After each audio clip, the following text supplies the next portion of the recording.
470-mile road crosses the Blue Ridge until ice or slope failures halt travel. Beyond its overlooks, old railways and gateway towns reveal how Appalachia keeps moving.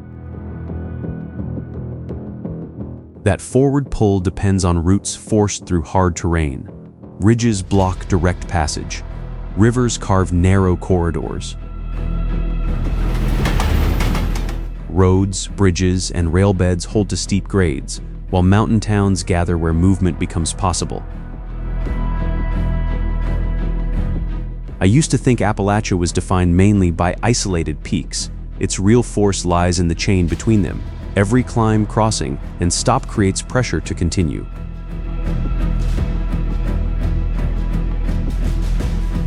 In this video, we follow that chain to see how engineered routes, wild water, and gateway communities turn difficult ground into a journey that keeps opening new landscapes.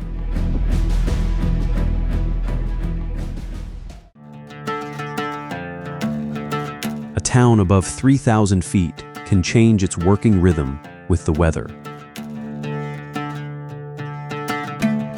In Boone, winter loads roads with snow, ice, and ski traffic. Spring raises streams. Summer opens hiking and fishing. Autumn packs the overlooks.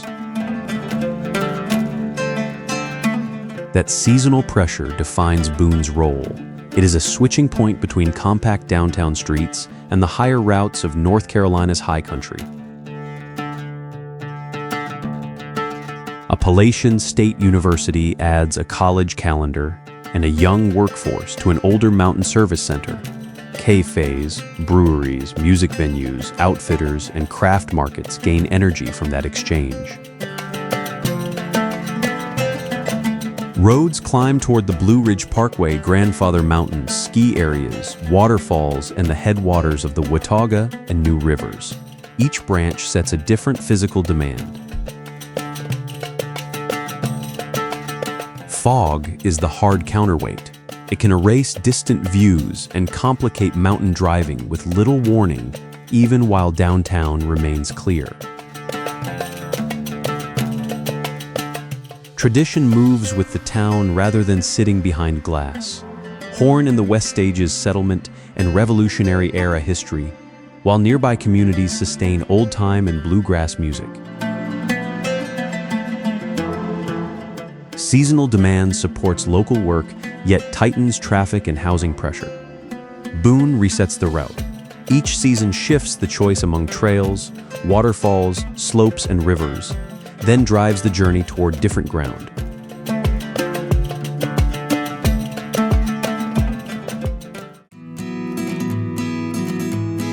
Mountain wall that resists direct travel has become one of Appalachia's great engines of forward motion.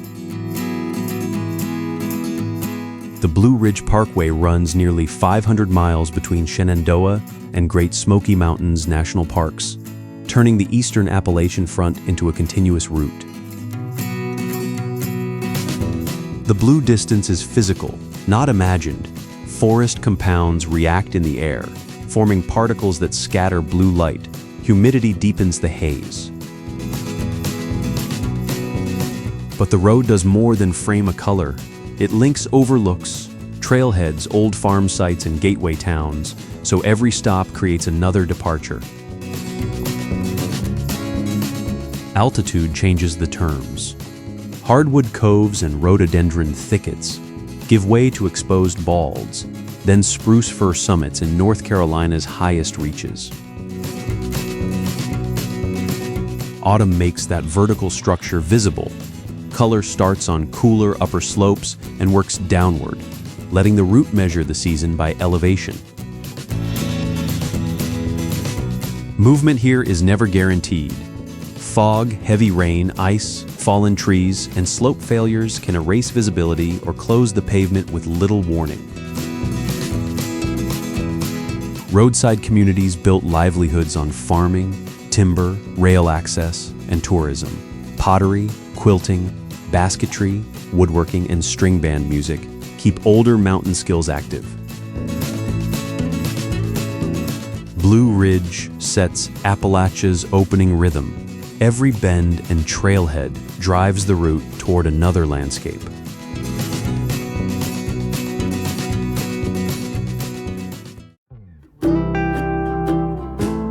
These mountains are not a conventional chain at all.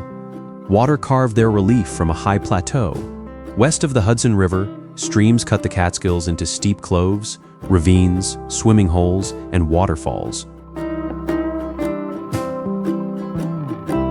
That geology still controls the journey. Route 28 and its side roads link towns, trailheads, orchards, farm stands, galleries, and former resort communities. But narrow valleys squeeze movement onto a few corridors. At Catskill Falls in the eastern escarpment, the plateau drops sharply. Water, rock, and elevation turn a short map distance into a major change of scene. Thomas Cole and the 19th century Hudson River School used these forests, farms, cliffs, and changing skies to shape an influential American landscape tradition. The ground also carried bluestone quarries, tanneries, timber cutting, agriculture, and hotels reached by rail from New York City. Later protection through the Catskill Forest Preserve allowed woodland recovery. The mountains still serve the city. Regional reservoirs feed New York's water supply, binding remote watersheds to millions of urban users far beyond these valleys.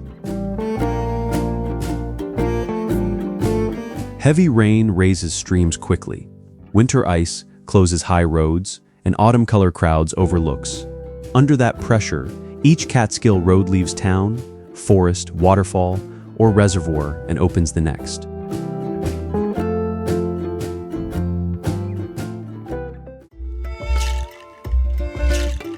One mountain name hides a landscape that repeatedly breaks the route into roads, water, rail grades, and footpaths.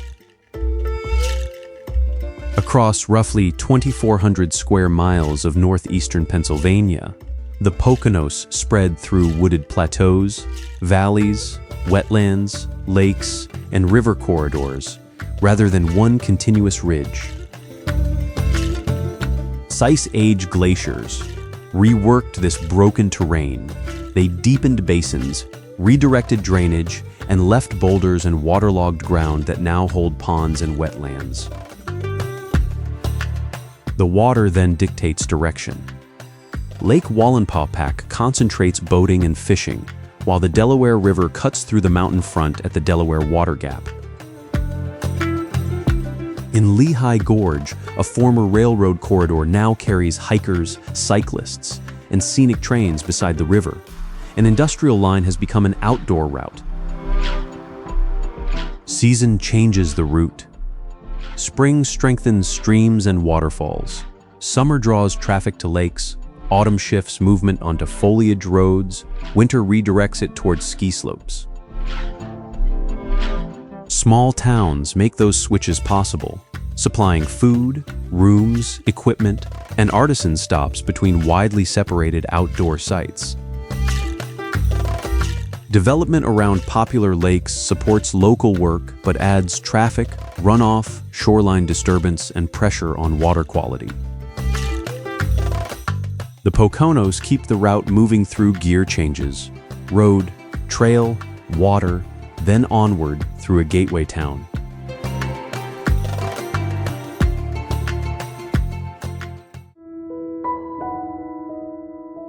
The blue haze introduced along the Blue Ridge thickens here across more than 500,000 acres. Forest emissions and humidity load the air with light-scattering particles, making atmosphere part of the terrain.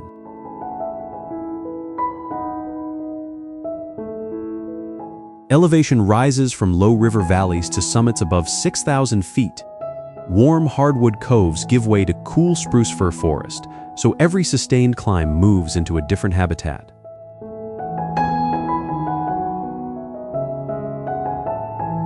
More than 800 miles of trails thread this terrain, including roughly 70 miles of the Appalachian Trail along the high crest.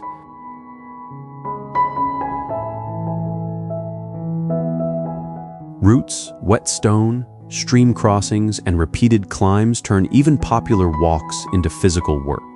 Each bend hides the next ridge, creek, or ascent.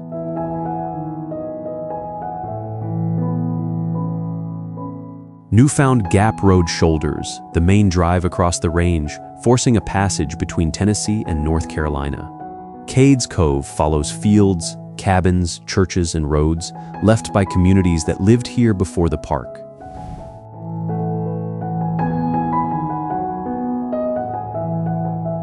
This is not untouched wilderness. Heavy visitation packs roads and wears trails, while pollution, invasive species, floods, and storms press the forests and historic structures.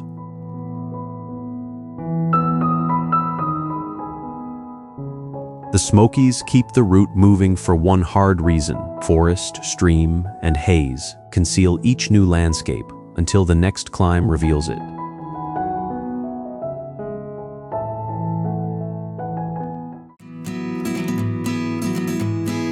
Coal route, built to send heavy loads downhill, now pulls outdoor traffic deep into a river gorge.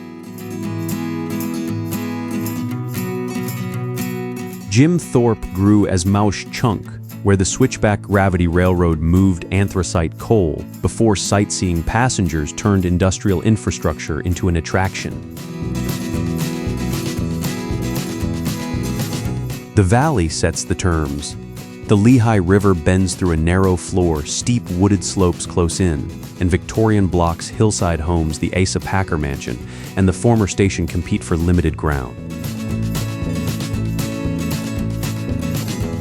That compression channels motion. The scenic railway follows the river, while former rail grades carry hikers and cyclists into Lehigh Gorge. Rafting adds a less predictable route. River levels and managed releases set the pace and difficulty, so water, not the schedule, holds final control. Narrow streets, limited parking, and heavy autumn crowds tighten circulation, yet the same limits concentrate movement through the preserved center and along the river. The deeper story is conversion, not preservation alone. Coal corridors now support rail rides, walking, mountain biking, and rafting without hiding the infrastructure beneath them. Jim Thorpe accelerates the Appalachian route because curved streets force a choice: continue on foot, climb onto a bicycle, board the train, or follow the river into the gorge.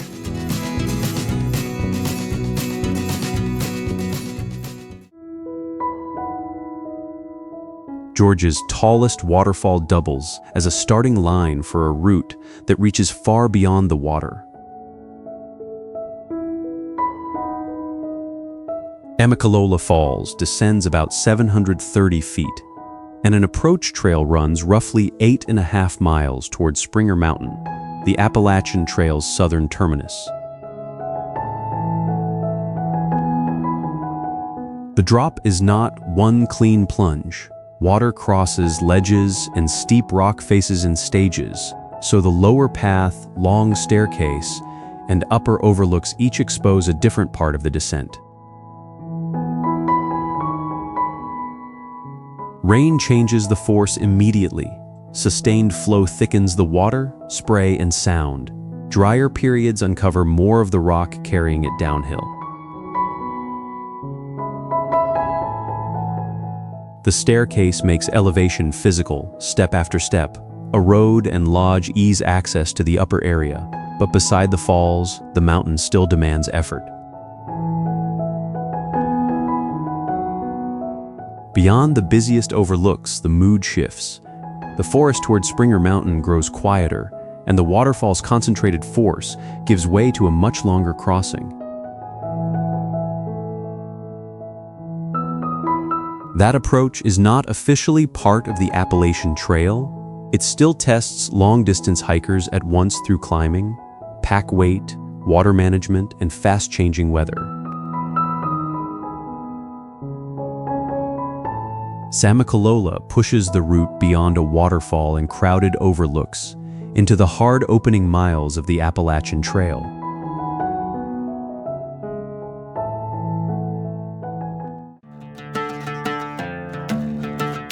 Roanoke was built to move heavy trains, yet today it also drives movement off the rails and up the Blue Ridge.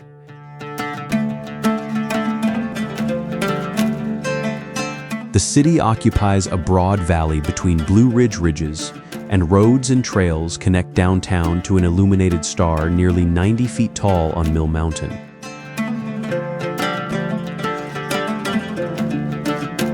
Roanoke grew rapidly around Norfolk and Western rail traffic.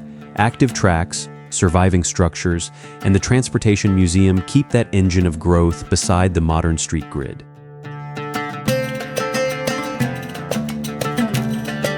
The grade then changes sharply. The Roanoke Star has marked the slope since 1949, turning the mountain into a visible link between the city below and the Blue Ridge above.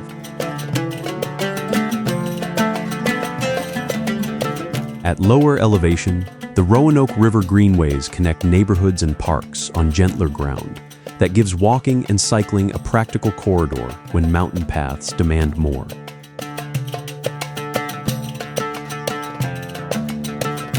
Beyond the valley, the Blue Ridge Parkway and Appalachian Trail widen the choice, with McAfee Knob anchoring a well-known ridge route north of the city.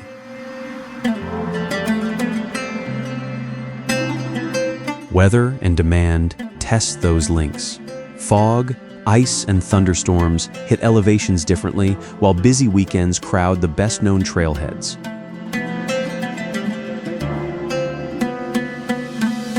Roanoke keeps the route alive by placing rail history, river paths, waterfalls, and Blue Ridge climbs beside downtown.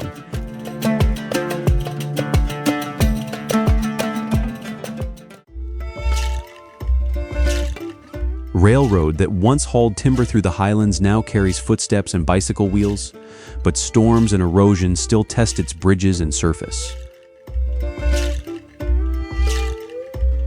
The Virginia Creeper Trail runs about 34 miles from Abingdon through Damascus toward White Top, using the old rail bed to hold a manageable grade. That conversion gives Abingdon its forward pull. The upper route descends through forest, crosses numerous trestles, and follows streams because the old rail grade controls the slope.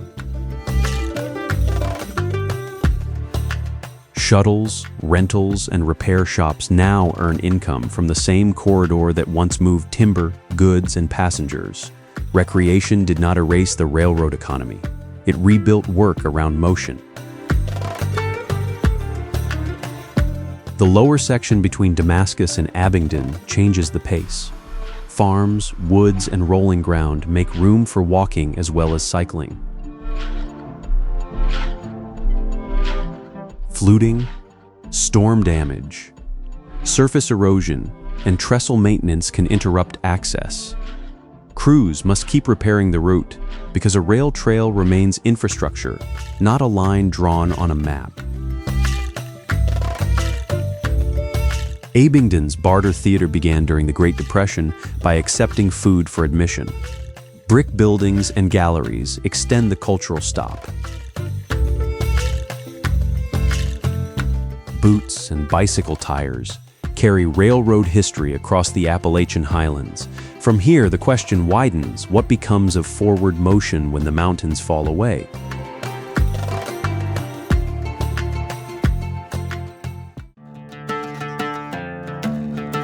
Two rivers create a third beneath a city built on slopes that resist almost every straight line.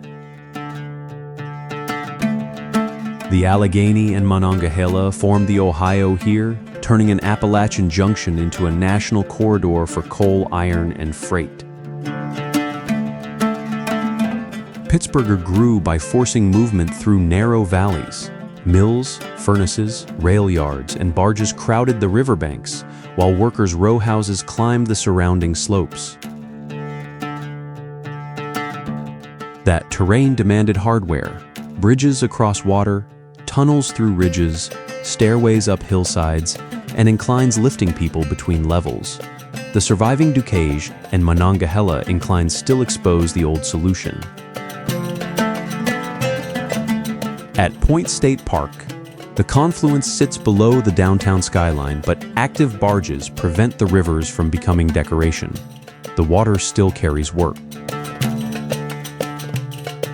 Former industrial ground now holds parks, trails, housing, research facilities, and cultural districts. Contaminated sites, flood risk, uneven redevelopment, and water quality recovery keep that transformation under pressure.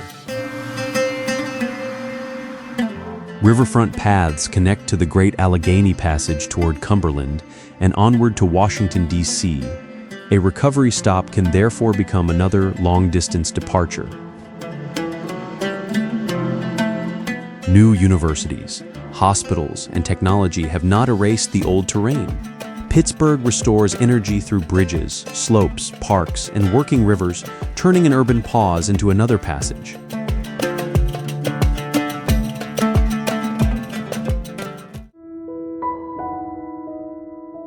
A river city built inside a mountain choke point now turns confinement into outdoor movement. Lookout Mountain and Missionary Ridge press against the Tennessee River, squeezing roads, rail lines, trails, and industry through limited gaps. Military campaigns and industrial freight once made this bottleneck strategic. Their roads and rail lines left a framework that today's public routes reuse. The Tennessee Riverwalk holds the low line for miles, while the Walnut Street Bridge carries pedestrians between downtown and the North Shore. Sandstone cliffs add a vertical route. Kayaks take the broad channel, but this is regulated water. Regional dams influence level and current, so engineering reaches into every launch and crossing. Scenic roads climb from river level toward Lookout Mountain, where overlooks and preserved sites show why height-controlled movement, ridge trails push that climb. Environmental cleanup and riverfront redevelopment also forced back Chattanooga's polluted industrial image. Parks, cultural sites, and the Tennessee Aquarium returned public activity to the water, but river cleanup still demands work. Heat, thunderstorms, shifting water, steep slopes, and crowded trailheads still control the day. What stands out is the range: walking, climbing, kayaking, driving, and ridge, hiking all advance through the narrow ground between mountain walls and a managed river.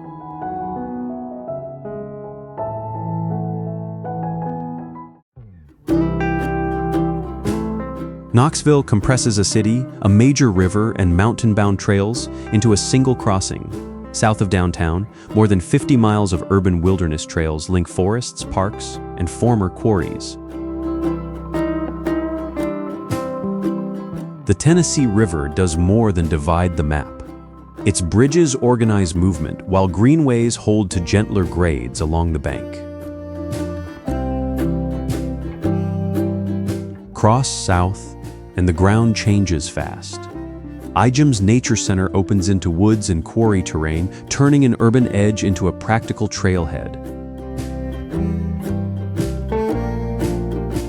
That abrupt shift is Knoxville's real leverage. Market Square and Gay Street retain the historic commercial core, while bridges feed movement toward the ridges. The Sun Sphere marks the 1982 World's Fair beside markets, music, university life, and contemporary Southern food that keep the center active. Behind the riverfront is an engineering story. The Tennessee Valley Authority, headquartered here, helped reshape regional rivers through dams, power generation, navigation, and flood control. Those works changed the economy and the river's physical behavior. Water became a managed corridor, carrying industry through terrain that once dictated the terms. The balance is physical. Pavement feeds trail. Downtown, river, woodland, and the road to the Smokies become consecutive stages rather than separate destinations.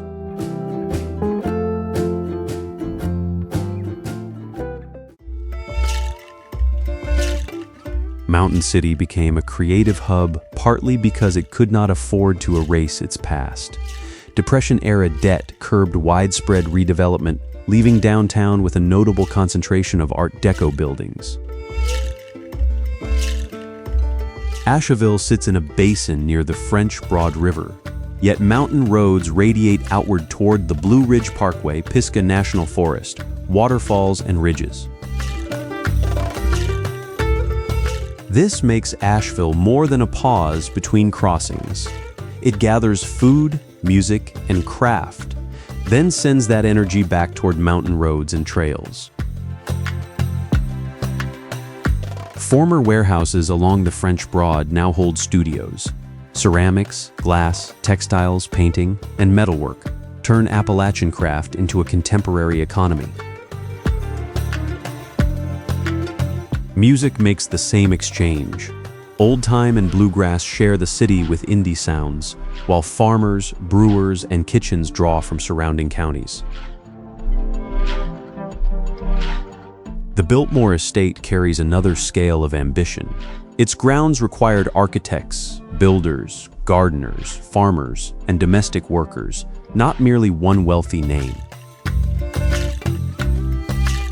Growth brings pressure. Tourism intensifies traffic, housing costs, and riverfront development, while flooding exposes low-lying arts and industrial districts. Asheville works because its culture remains in motion. Studios, kitchens, and music venues recharge travelers before the roads climb toward overlooks, waterfalls, and higher ground.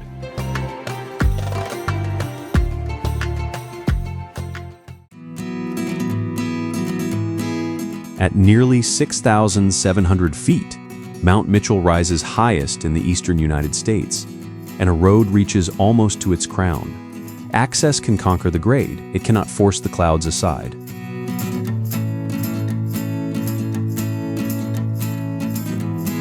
Elisha Mitchell surveyed the peak in the 1830s, when proving its height required repeated expeditions through the Black Mountains.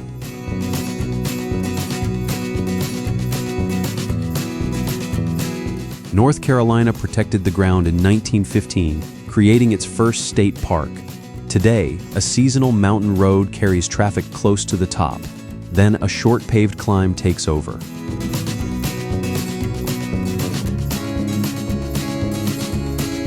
That access looks easy on a map. Fog, wind, rain, ice, and sudden temperature swings can erase the surrounding ridges within minutes.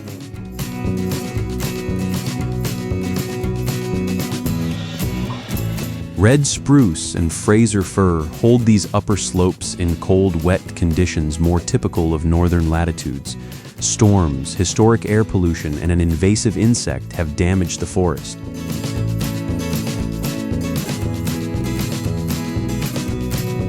Shallow soil, exposed rock, recovering forest, and wind-shaped trees reveal the pressure of altitude before the observation area appears.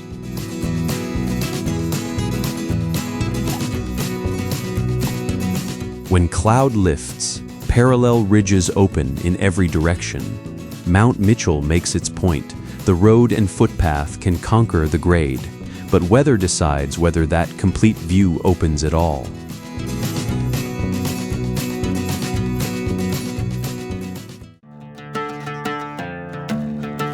A river, a federal highway, and a major park gateway are forced through the same narrow mountain valley. Gatlinburg sits along the west prong of the Little Pigeon River, while U.S. Route 441 climbs from town across Newfound Gap into North Carolina. That hard transition defines the place. The national park turned a small mountain settlement into a major gateway, packing hotels, restaurants, attractions, and foot traffic into limited space. Distance is not the obstacle here. Pressure is congestion can slow the short transfer from downtown streets to waterfall paths, forest trails, and climbing roads. Roaring Fork Motor Nature Trail follows a tighter road, looping seasonally past streams, old cabins, and other historic structures. An 8-mile craft loop adds another working route. Potters, woodworkers, weavers, and painters keep mountain skill tied to the local economy rather than sealed behind glass. The gateway carries risk. Black bears entering developed areas demand secure food and waste, while the 2016 wildfire showed how drought, wind, steep slopes, and dense development can compound pressure. Here, the crowded valley does not end the route. It drives movement straight toward new trails, waterfalls, and mountain roads.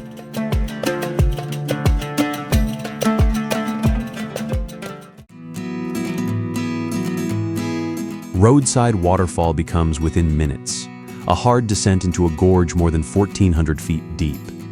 Near milepost 316, resistant rock forces the Linville River through upper Cascades, a twisting chute, and a final plunge. Rock geometry narrows the channel, turns the current, and concentrates the river before it enters the basin below. The trails are built around that struggle. Irwin's view gains height through successive overlooks, until waterfall, cliffs, and ridges occupy one immense frame. Across the river, the plunge basin side makes a different trade. It descends sharply toward rock walls and moving water, then demands the climb back. Weather rewrites both routes. Rain gives the falls more force, spray, and sound, but roots, steps, and exposed stone lose grip. Seasons change what the gorge allows the trail to reveal. Summer leaves close the view. Autumn marks slopes in color, and leaf fall opens longer sightlines. Downstream, the wilderness protects steep slopes and few convenient crossings. Accessibility ends fast here. The river dictates where movement remains possible. Each branch changes the balance between water and gorge. At Linville Falls, every hard-won angle drives the route toward another landscape.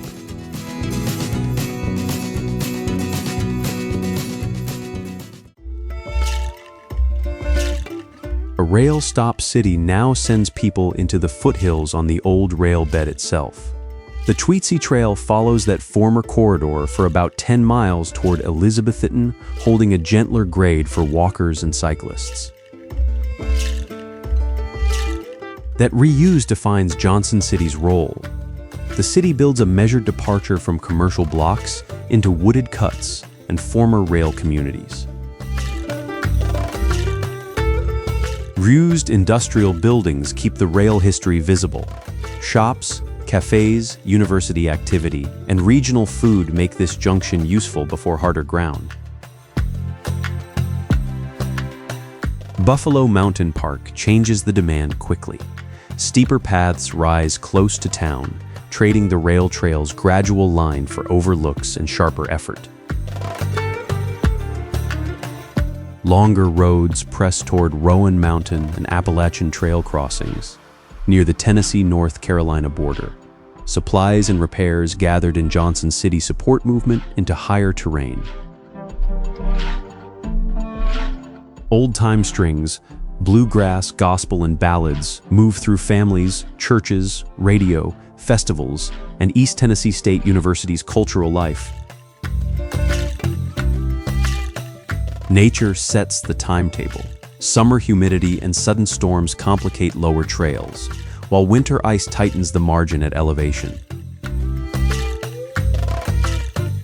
Departure unfolds in measured stages: historic streets, a 10-mile cycling line, steep foothill paths, then higher Appalachian crossings. Each stage raises the physical demand.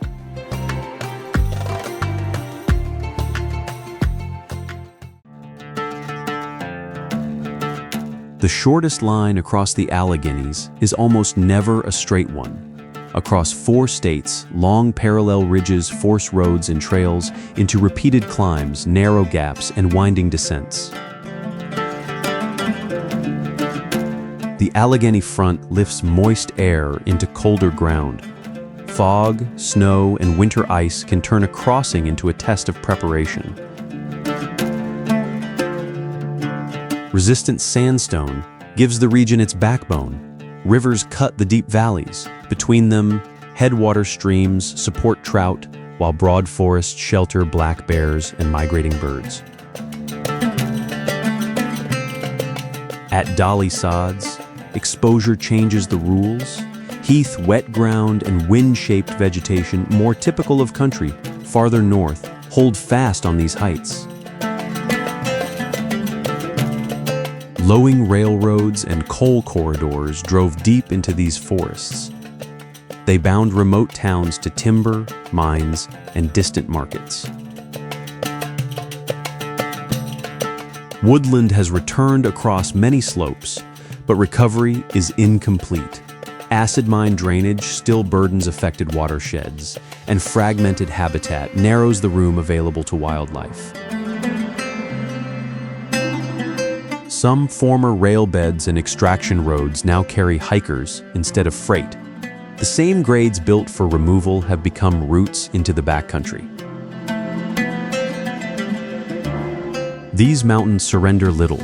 Parallel ridges, cold streams, and wild trails make the Alleghenies compelling, because every crossing must be earned.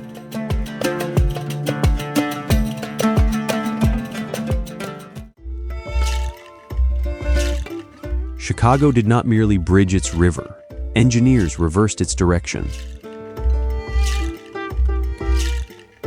Around 1900, the project pushed polluted water away from the lake-based drinking supply and permanently altered the region's water network. At the Great Lakes, the question escalates from crossing terrain to redirecting an entire watershed. The river's mouth linked Great Lakes shipping with canals, railroads, and routes toward the Mississippi watershed. Chicago grew by controlling that junction. After the fire of 1871, rebuilding encouraged experiments in steel frame construction. That work helped develop the modern skyscraper and pushed the rebuilt city upward. At water level, the Riverwalk and architectural boat routes expose that engineering history. Movable bridges divide downtown into a chain of working crossings. Above the streets, CTA trains circle the central business district and give the loop its name: river, bridge, and rail stack movement on 3 levels. East of the towers, the largely public lakefront opens long walking and cycling routes. Lake Michigan can sharpen wind, snow, fog, and temperature changes within a few blocks. Chicago's Riverwalk, movable bridges, and elevated trains make the point concrete. This city advances by engineering several routes through the same hard space.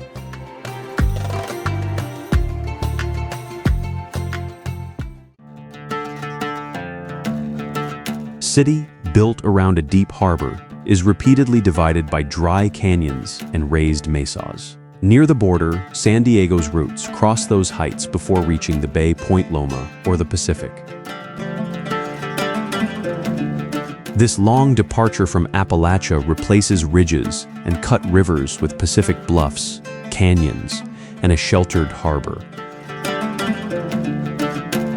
Point Loma shields San Diego Bay. From Cabrillo National Monument, one view gathers shipping lanes, naval facilities, downtown, Coronado, and the narrow ocean entrance. Inland, mesas, valleys, and canyons split neighborhoods that look close on a map. Each crossing changes elevation, access, and direction. Balboa Park holds a central plateau where Spanish colonial revival buildings remain from the Panama, California Exposition. Cabrillo Bridge crosses a canyon, making height part of arrival. Kumeyaay people inhabited this land long before Spanish colonization added a mission and military outpost. The harbor later supported fishing, shipbuilding, naval work, trade, and tourism. Trolley lines connect downtown with communities south and east, including service toward the international border. Drought, bluff erosion, habitat fragmentation, and coastal fog still restrict movement and sight. The Pacific stops westward travel, but San Diego keeps redirecting it over mesas, through canyons, and across the bay.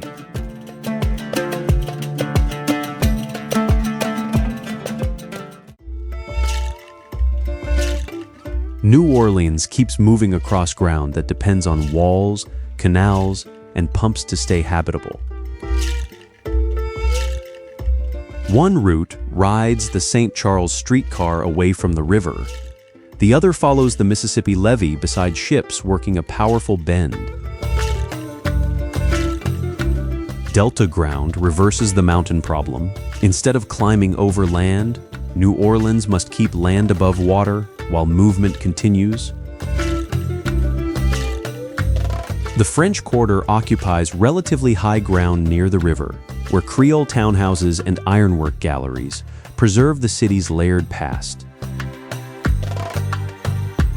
The levee adds harder scale. Ship crews negotiate the Mississippi's current and bends while the embankment separates the river from low delta streets. St. Charles sets a different pace. Its streetcar runs from the business district through Oakline neighborhoods, making one rail corridor a moving cross-section of the city. That route cuts through the myth that New Orleans culture belongs to one street. Jazz and brass band traditions grew through African-American performance, churches, dance halls, parades, social clubs, and neighborhood labor. Katrina exposed failures in that protection.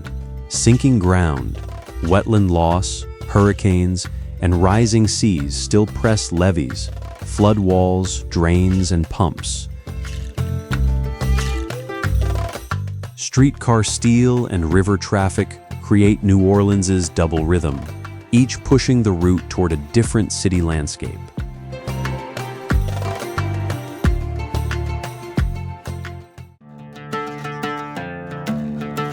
From the Cumberland, downtown climbs before the music even begins. Downtown rises from the Cumberland's west bank, and even short routes repeatedly cross slopes, bridges, and river level. Nashville developed beside a bend in the Cumberland, where riverboats, roads, and railroads linked Middle Tennessee to wider markets and routes toward Appalachia. The city was shaped by movement before music became its global name. Lower Broadway still compresses that logic into one corridor between the riverfront and a dense strip of live music rooms. The Ryman Auditorium anchors the performance story, but the deeper engine extends far beyond any stage. Songwriters, publishers, recording studios, radio, touring crews, instrument makers, and session musicians built an industry, not a single style. The Country Music Hall of Fame documents that chain of labor. The river carries a harder lesson. Bridges and greenways reveal a transport corridor that is also a flood hazard. In 2010, high water affected neighborhoods, businesses, performance spaces, and other cultural institutions. Rapid construction. tourism traffic, and rising housing costs now reshape older neighborhoods, adding pressure to the same roots that built the city.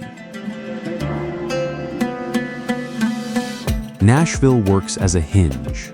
Rolling ground drops to the Cumberland, then rises toward Appalachian routes farther east.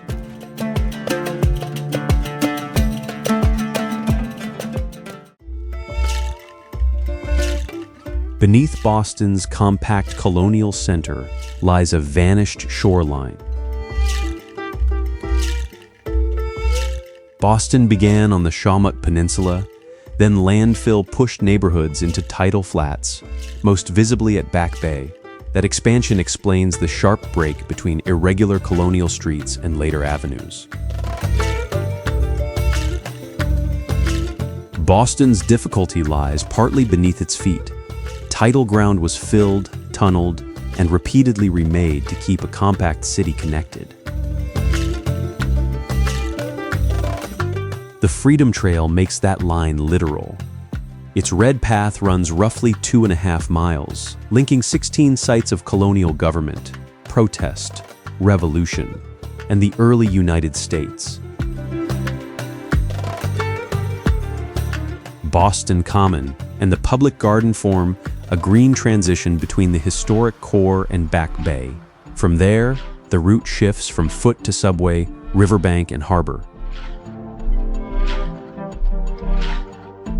The Charles River Esplanade follows water reshaped by dams and embankments, while ferries open routes toward the harbor and islands. The MBTA carries the same compact journey beneath the streets. The largest intervention lies below ground. The Big Dig buried an elevated highway, allowing the Rose Kennedy Greenway to occupy part of its former path and reconnect downtown with the waterfront. Despite aging transit and rising harbor water, the Red Trail and Charles Riverbank keep the small core moving.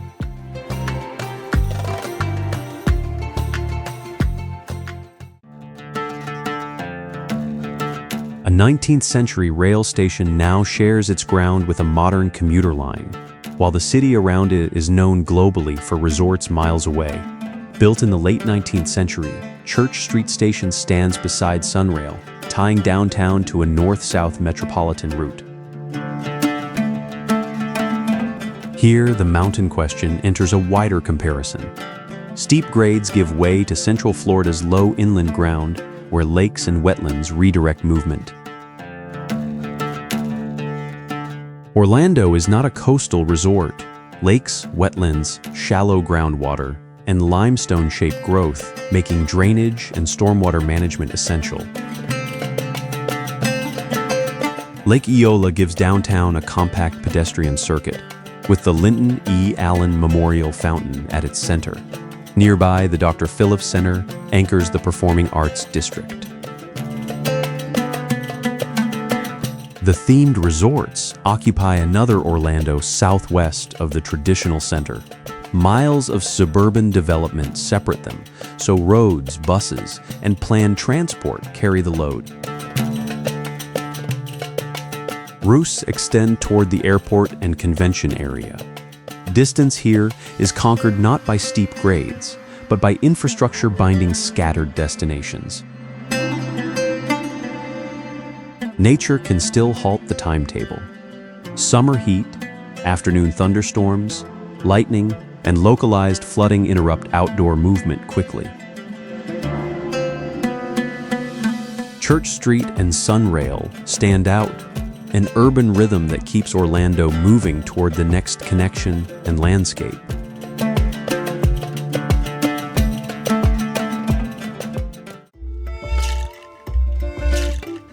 A city built for spectacle sits in a basin that punishes every unnecessary movement. Las Vegas is enclosed by dry mountain ranges, while extreme summer heat drives cooling demand and restricts walking. On the Mojave floor, exposure replaces enclosure. Bare ridges and open distance make heat and water, not grade the costs of every crossing. The name Las Vegas recalls meadows once sustained by desert springs. The modern city grew as a railroad town, then built around constant arrival and departure. Downtown concentrates that motion on Fremont Street, where casino facades operate beneath a modern illuminated canopy. Nearby, the Neon Museum preserves signs that track design, electrical technology, and commerce. The famous strip belongs to the same regional image, but it lies south of the city in unincorporated Clark County. Neither district runs on light alone.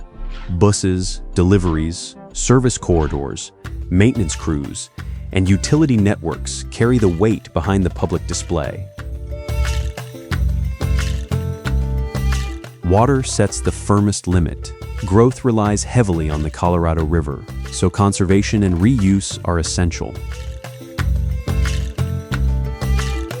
Ross toward Red Rock Canyon and the Spring Mountains expose the basin's true scale. The city functions as an urban gate set hard against the Mojave.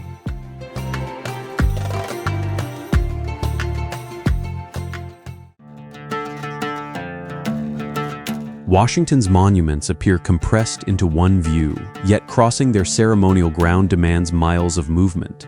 In the 1790s, Pierre L'Enfant set a street grid against broad diagonal avenues, circles, and long sightlines.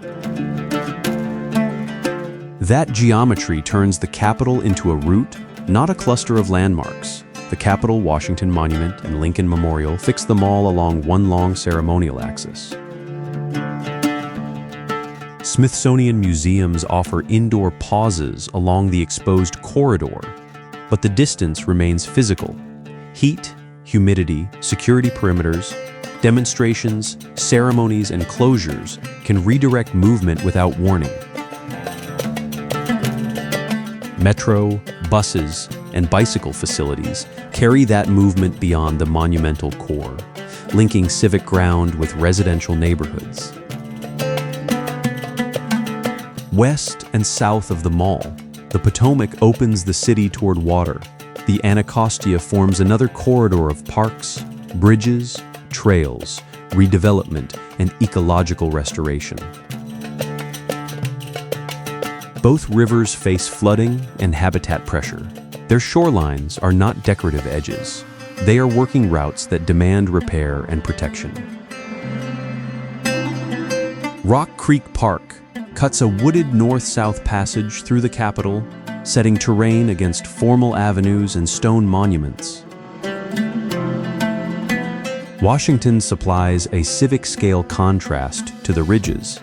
Ceremonial avenues and two riverfronts create an exposed crossing shaped by distance, security, and water.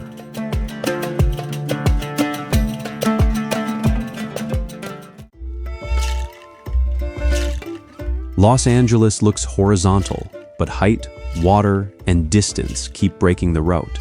Its coastal plain meets mountains, valleys, and the Pacific, while downtown is only one center among many.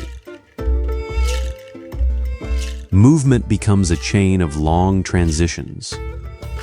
Dense corridors reach foothills. Foothills drop toward the coast. Each shift changes altitude, watershed, and climate exposure.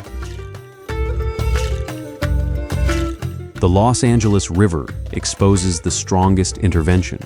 After destructive floods, engineers encased much of it in concrete during the 20th century to drive stormwater through developed land. That concrete secured speed, but reduced habitat and public access. Restoration now tries to recover both without weakening essential flood control. Freeways conquered regional distance, then imposed another cost. They divided neighborhoods and increased noise and air pollution. Rail lines now reconnect selected corridors. Griffith Observatory clarifies the basin's structure. Downtown, Mount Lee, and the ground around the Hollywood sign occupy one constrained landscape. Mountains can trap polluted air. Extreme heat, Drought, wildfire, and limited water supplies make every climb, pass, and exposed corridor a practical calculation. In Los Angeles, conquering distance has often shifted the burden elsewhere. From floods to habitat, from freeways to divided neighborhoods, forward motion is never free.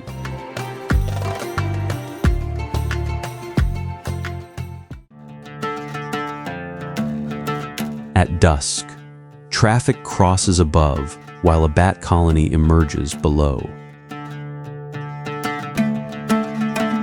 Congress Avenue Bridge shelters a large seasonal colony of Mexican free-tailed bats above the dammed Colorado River. Central Texas limestone lowers the grade, while the dammed river concentrates movement along a single cooler corridor. Through downtown, dams hold the Colorado River as Lady Bird Lake. The roughly 10-mile Butler Trail tracks both banks, joining parks, bridges, neighborhoods, and skyline views. On the water, paddlers and rowing crews take the direct line through the city. On land, runners and cyclists keep pace beside them. In warmer months, the bats generally emerge around dusk to feed on insects. Concrete built for traffic becomes shelter, and the lake becomes their feeding ground. North of the water, Congress Avenue climbs toward the pink granite Texas state capitol, tying the lake route to the seat of state government. But movement here carries pressure. Rapid growth strains traffic, housing, and green space. Summer heat makes exposed trails hazardous, while drought and sudden storms can quickly change the water. At dusk, traffic keeps crossing overhead as bats turn the same bridge into a departure of their own.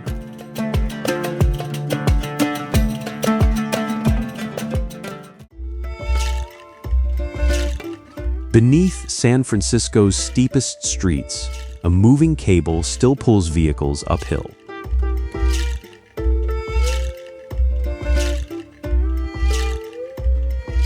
Introduced in the 19th century, cable cars replaced horse-drawn vehicles on grades that were too hard to manage.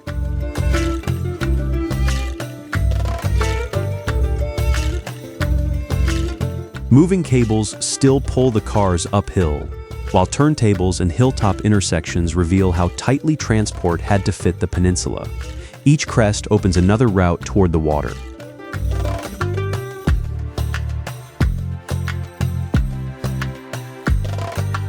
At the Pacific, the familiar pressure takes a mechanical form.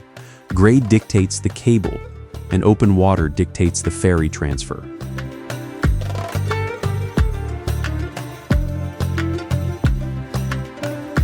At the Embarcadero, the ferry building marks the era when boats provided the principal connection across the bay. Nearby piers record the waterfront's work in shipping, fishing, military service, and tourism.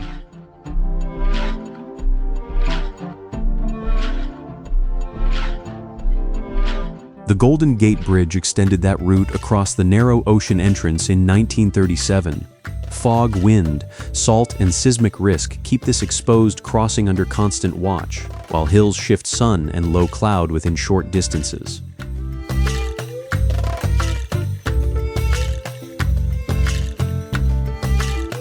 Cable grips release at hilltops. Ferries take over at the bay. San Francisco advances by transfer, not by one continuous line.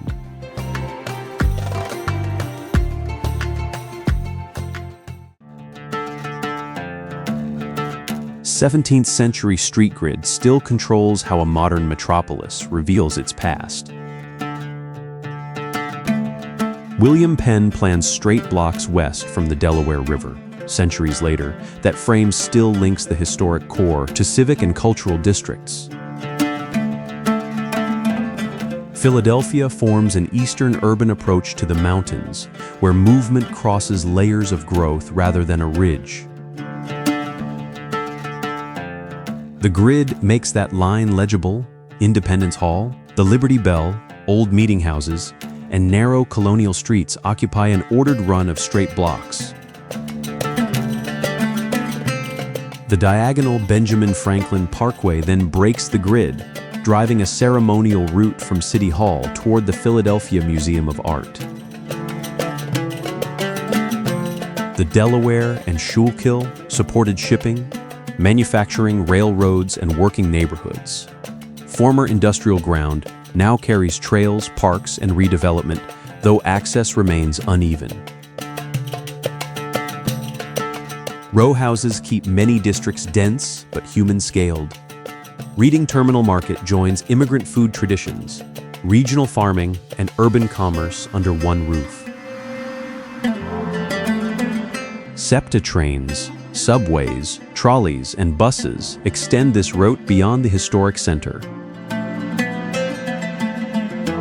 Traffic, summer heat, river flooding, and construction still disrupt the order promised by the map. Philadelphia's strength is concrete. Its grid turns history and culture into one continuous route.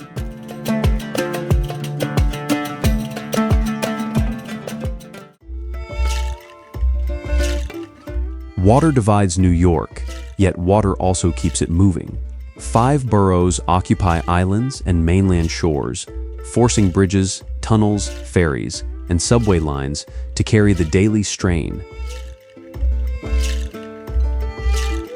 The harbor at the Hudson's mouth shaped the city. Lower Manhattan keeps the colonial port's irregular pattern. The 1811 grid drives straight avenues north. The Brooklyn Bridge turned the East River Gap into a permanent 19th century crossing. Ferries still link shores, revealing terminals, the Statue of Liberty, and the skyline as one working harbor.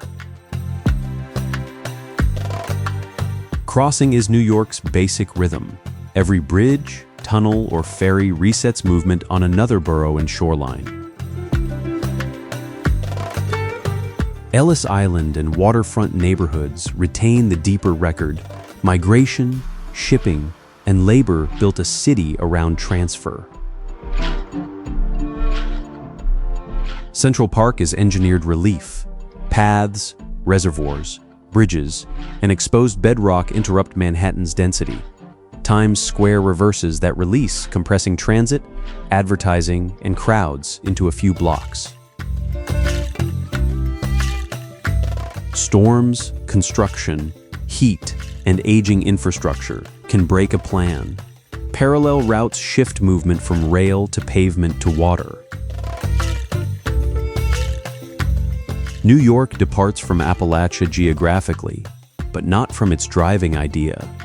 Ferries and the Brooklyn Bridge show how every hard crossing opens the next landscape.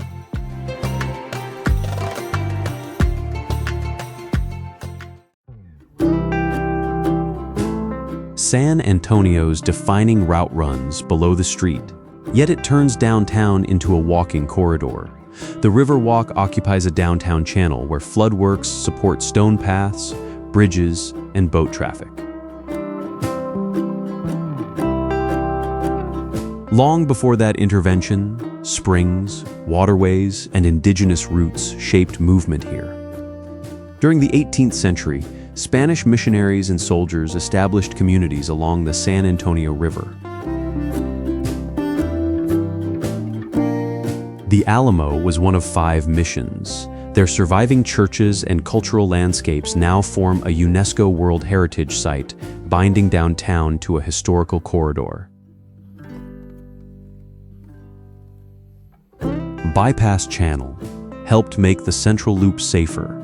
That protection opened low ground to footpaths and public life without removing the river's flood control burden. Farther south, the Mission Reach follows restored banks, trails, and riverside habitat toward the other missions. Commercial density gives way to religious and agricultural ground shaped by colonial settlement and acequia irrigation. Cypress trees shade parts of the channel, but exposed sections face severe summer heat. flash flooding, water supply, habitat restoration, and historic masonry demand constant care. The river walk's apparent ease rests on hidden flood control. Every leisurely stretch depends on infrastructure holding difficult water in place.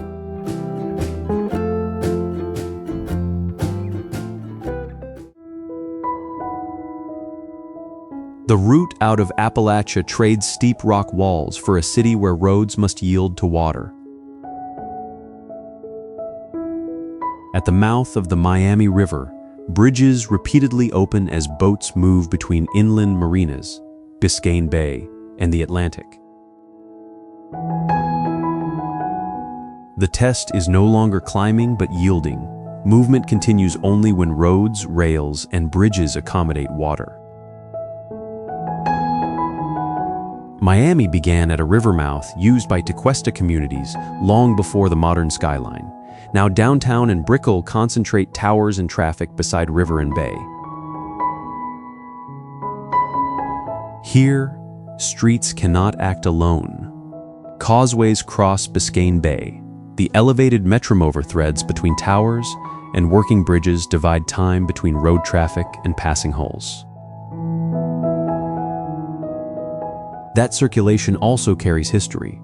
The Freedom Tower recalls the arrival of Cuban migrants, while later Caribbean and Latin American communities reshaped the city's languages, food, music, and trade. The waterfront imposes a harder test. Extreme rain, tidal flooding, hurricanes, porous limestone, and rising seas keep drainage and shoreline protection under constant pressure.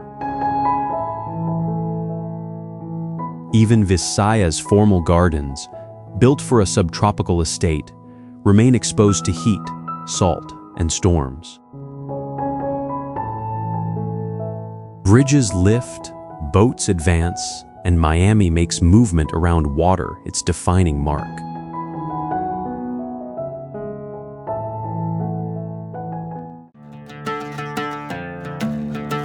A railroad endpoint did not stop Atlanta.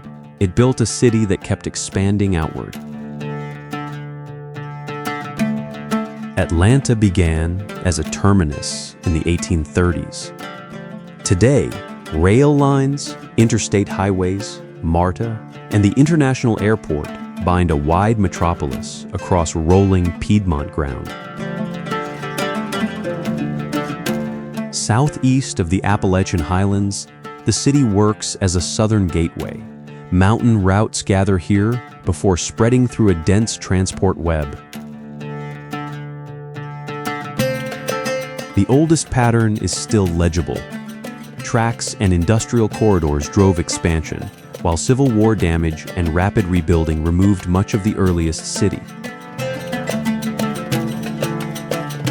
Now the Atlanta Beltline is turning a former freight rail loop into trails, transit corridors, parks, housing, and public art. Completed sections already carry heavy foot and bicycle traffic between neighborhoods, once divided by infrastructure. Old transport land now gets a new job, pulling separate districts into the same forward route. At the Martin Luther King Jr. National Historical Park, King's birth home, Ebenezer Baptist Church, and nearby community sites anchor Atlanta's civil rights geography. Rapid growth brings congestion, displacement, rising housing costs, and pressure on the city's tree canopy and streams. The Beltline proves Atlanta still takes an old route and drives the city forward.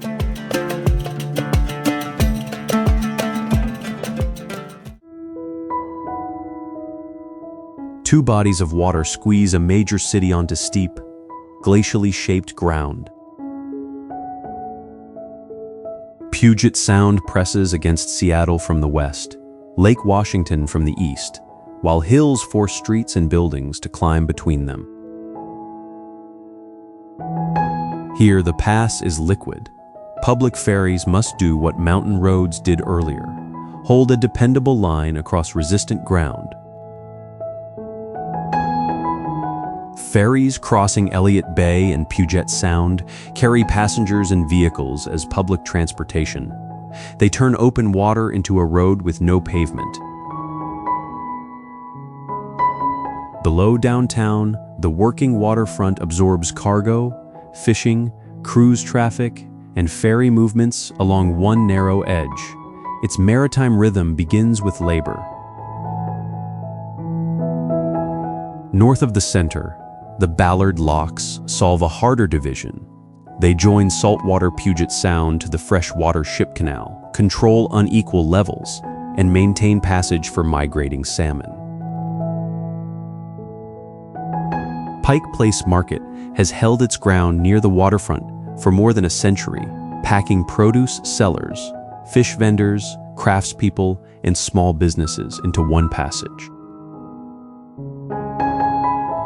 The Space Needle recalls the 1962 World's Fair, while cloud cover can erase the Olympic and Cascade ranges. Even under pressure from earthquakes, landslides, rising seas, and habitat loss, Seattle's engineered crossings keep pushing the route toward another shore.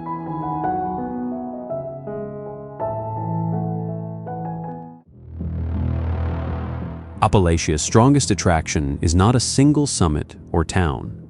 It is the pull created by the route itself. Hard grades, slow movement, river gaps redirect it, and communities give it food, craft, memory, and a place to begin again.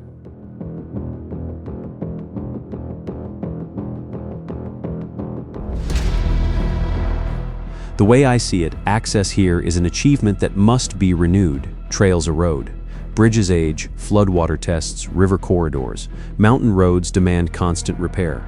If those links weaken, scenic ground remains, but the larger journey breaks into isolated pieces. Protecting Appalachia therefore means more than preserving distant views. It means maintaining the paths, crossings, watersheds, and working towns that keep the region connected.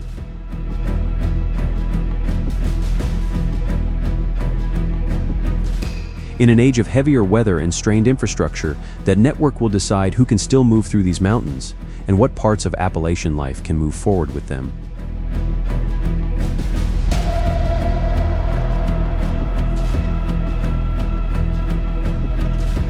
Continue with this route-led series, as it follows the crossings that make difficult landscapes reachable, and the towns that turn forward motion into a lasting Appalachian story across regions and generations.